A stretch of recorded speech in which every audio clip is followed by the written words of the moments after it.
Aduh, dia pergi baling pula. Wih, bahaya ni. Jom kita tengok apa ada dalam.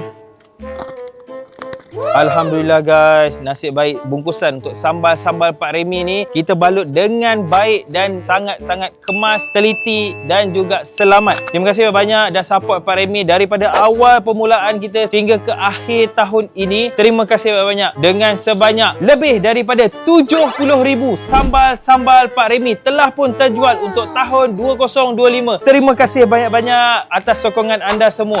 Jadi, kalau korang nak dapatkan sambal-sambal Pak Remy dan juga sambal yang viral ini, korang boleh tengok dekat beg kuning bawah ni sekarang sebab sambal-sambal kita ni memang cepat sangat sold out. Ini baru satu hari kita keluarkan sambal, belum lagi hari-hari yang lain. Setiap hari macam ni lah keadaan sambal kita. Nak dapatkan sambal dekat mana? Tu, tengok dekat beg kuning. Cepat guys, sambal kita memang cepat sangat sold out. Siapa cepat dia dapat. Beli sekarang.